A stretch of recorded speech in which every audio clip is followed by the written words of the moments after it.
अस्सलामुअलैकुम student, welcome to my YouTube channel. अच्छा जी स्टूडेंट, आज हमने अपना मैथमेटिक्स का चैप्टर नंबर 5 शुरू करना है और चैप्टर नंबर 5 का नाम है हमारे पास linear inequalities and linear programming. ठीक है जी, चैप्टर का नाम हमारे पास आ जाता है linear inequalities and linear programmings. अब लीनियर हमारे पास क्या चीज़ होती है? लीनियर, तो उसको समझने से पहले आप मेरी वीडियो को लाइक भी किया करें, चैनल को सब्सक्राइब भी करें ताकि मेरी हर आने वाली वीडियो आप तक बआसानी पहुंचती जाए। ठीक है जी। अब लीनियर क्या होती है? लीनियर वो चीज़ को हम कहते हैं, उस इक्वेशन को कहते हैं लीनियर इक्वेशंस, जिसमें हमारे पास दो वेरिएबल्स मौजूद होते हैं, एक्स और वाई हमारे पास वेरिएबल्स मौजूद होते हैं। उसे हम कहते हैं कि वो हमारे पास लीनियर इनक्वालिटीज़ होती है। उसमें कोई पावर नहीं आती। ठीक है जी, उसकी जो पावर होती है वो उन वेरिएबल्स की, एक्स और वाई वेरिएबल्स की, उनकी जो पावर होती है वो वन नहीं होती है। उसको हम कहते हैं कि वो हमारे पास लीनियर है। अब इन इक्वालिटीज़ हमारे पास क्या होती है? अब ये देखें कि नीचे उन लोगों ने लिखा हुआ है कि linear inequalities are expressed by the following four symbols. ऐसी इक्वेशन जिसमें हमारे पास ये चार सिंबल आ जाए, greater than, less than, greater than और इक्वल टू, और लेस दैन और इक्वल टू। ये हमारे पास जो चार हमारे पास जो सिंबल्स आ जाएँ जिस इक्वेशंस में, उसे हम कहते हैं कि वो हमारे पास कौन सी इक्वेशन है? लीनियर इनक्वालिटीज़ है। ठीक है जी, कौन सी इक्वेशन है? वो लीनियर इनक्वालिटीज़ की वो इक्वेशन है। फॉर एग्जांपल देख लें कि ए एक्स प्लस बी, ठीक है जी, ये जी लेस दैन है सी से। ठीक है जी, इसी तरह and a x plus b greater than and equal to these are equalities in one variable. अब वन वेरिएबल और टू वेरिएबल का हमारे पास क्या फ़र्क होता है कि ये देखें कि हमारे पास इक्वेशन में एक्स आ गया ना, तो ये हमारे पास linear inequalities in one variable है। ठीक है जी। अब हमारे पास ये देखें कि एक्स और वाई दो वेरिएबल आ गए, ये हमारे पास लीनियर इनक्वालिटीज़ इन टू वेरिएबल्स हैं। ठीक है जी, ये बात आपको समझ आ गई।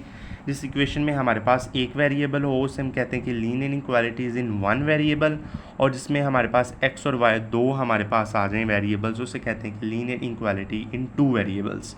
बात समझ आ गई कि लीनियर इनक्वालिटीज़ हमारे पास होती क्या हैं कि जिसमें ये जिस चार symbol greater than, less than, greater than or equal to, less than or equal to, ये हमारे पास चार सिंबल उस इक्वेशन में पाए जाएं, तो उसे हम कहते हैं कि वो हमारे पास लीनियर इनक्वालिटीज़ की इक्वेशन।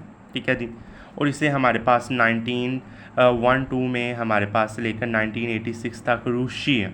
ठीक है जी, हमारे पास एक साइंसदान है ये वाला जी, उसने जी इस हमारे पास लीनियर इनक्वालिटीज़ और लीनियर प्रोग्रामिंग को हमारे पास आज़ाद किया था, डेवलप किया था। अब इसके बाद और इस चैप्टर में आपको पेपर में डेफिनेशंस आती हैं, कुछ तीन चार डेफिनेशंस, तीन चार नहीं, कुछ पाँच छः डेफिनेशंस है जो आपने याद करनी है। सबसे पहले तो आपको यही आनी चाहिए कि लीनियर इक्वालिटी की क्या है, तारीफ़ है, डेफिनेशन, और उसके आपने एक एग्जाम्पल देनी है।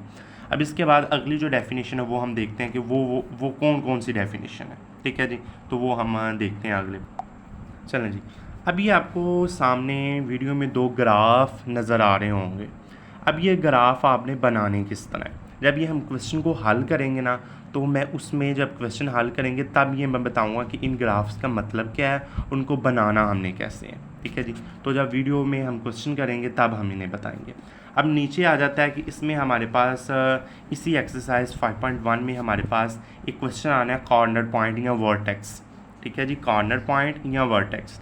कॉर्नर पॉइंट हम किसे कहते हैं कि जब दो लाइंस हमारे पास, ऐसी दो लाइंस जो हमारे पास उसकी बाउंड्री पर आपस में इंसेक्ट करें। ठीक है जी, बात समझ आई? ग्राफ की बाउंड्री पर ऐसी जो लाइन आपस में इंसेक्ट करें उसे हम कहते हैं कि वो हमारे पास क्या, कॉर्नर पॉइंट, या जी वो हमारे पास क्या आ जाते हैं, वर्टेक्स आ जाते हैं। कॉर्नर पॉइंट को हम कहते हैं कि वो हमारे पास वर्टेक्स भी है।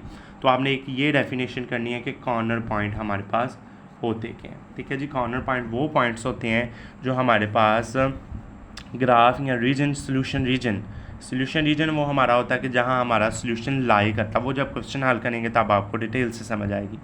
तो वहाँ हमारे पास जो बाउंड्री पर जो दो लाइन आपस में इंसेक्ट करती हैं उसे हम कहते हैं कि वो कॉर्नर पॉइंट है। अब आ जाता है प्रॉब्लम कंस्ट्रेंट। अब प्रॉब्लम कंस्ट्रेंट हमारे पास क्या होती हैं कि किसी भी प्रॉब्लम को हल करना हो। ठीक है जी, किसी भी प्रॉब्लम को, लीनियर इनक्वालिटीज़ की प्रॉब्लम को हल करने को हम कहते हैं कि प्रॉब्लम कंस्ट्रेंट है ये हमारे पास। ठीक है जी, ये हमारे पास क्या है, हमारे पास प्रॉब्लम कंसंट्रेट है। अब नीचे आ जाता है ये आपकी डेफिनेशन, उसके बाद आ जाता है फिजिबल रीजन। फिजिबल रीजन ये हमारे पास बहुत इंपॉर्टेंट डेफिनेशन है। फिजिबल रीजन हमारे पास ऐसा रीजन होता है कि जिसमें हमारे पास जो सोल्यूशन होता है किसी भी क्वेश्चन का, इक्वेशन का जो सोल्यूशन होता है वो हमारे पास पहले क्वाड्रेंट में लाई करता हो। ठीक है, ये देखें कि हमारे पास कोई भी सोल्यूशन अगर आ जाए तो वो इस पहले क्वाड्रेंट में लाई करें तो वो हम कहते हैं कि ये हमारे पास क्या है, फिजिबल रीजन है। ठीक है जी, क्या है, फिजिबल रीजन है। तो ये डेफिनेशन आपने याद करनी है कि लीनियर इनक्वालिटीज़ का ऐसा रीजन जो हमारे पास फर्स्ट क्वाड्रेंट में लाई करे उसे हम कहते हैं कि वो हमारे पास क्या है, फिजिबल रीजन है। आगे आ जाता है फिजिबल सोल्यूशन क्या होता है। ठीक है जी, फिजिबल सोल्यूशन। अब फिजिबल सोल्यूशन क्या होता है वो देख लेते हैं। Feasible solution, each point of feasible region is called feasible solution. ठीक है जी, हमारे पास फिजिबल रीजन में ऐसा पॉइंट उसे हम कहते हैं कि वो फिजिबल सोल्यूशन कहलाता है। ठीक है जी, फिजिबल रीजन में कोई भी पॉइंट होता है उसे हम कहते हैं कि feasible solution of system of linear inequalities. उसके बाद हमारे पास आ जाता है ऑब्जेक्टिव फंक्शन और ऑप्टिमल सोल्यूशन। ऑब्जेक्टिव फंक्शन हमारे पास क्या होते हैं कि जहाँ हमारे पास इक्वेशन का आंसर मैक्सिमाइज या मिनिमाइज आ जाता है। ठीक है जी, इक्वेशन का आंसर, फंक्शन जो हमारे पास होता है उसका आंसर हमारे पास मैक्सिमाइज या मिनिमाइज आ जाता है, उसे हम कहते हैं कि वो हमारे पास ऑब्जेक्टिव फंक्शन है। और ऑप्टिमल सोल्यूशन हमारे पास क्या होता है कि उसी रीजन में, फिजिबल सोल्यूशन के रीजन में मैक्सिमाइड और मिनिमाइज ऑब्जेक्टिव फंक्शन हम कहते हैं कि वो हमारे पास क्या है, ऑप्टिमल सोल्यूशन है। ठीक है जी, ये हमारे पास इसकी कुछ डेफिनेशन थी और इसका हमारे पास कुछ इंट्रोडक्शन था इस चैप्टर का। तो इस वीडियो में हमने देखा कि चैप्टर का इंट्रोडक्शन, तो अगली वीडियो में बाकायदा हम 5.1 एक्सरसाइज शुरू करेंगे।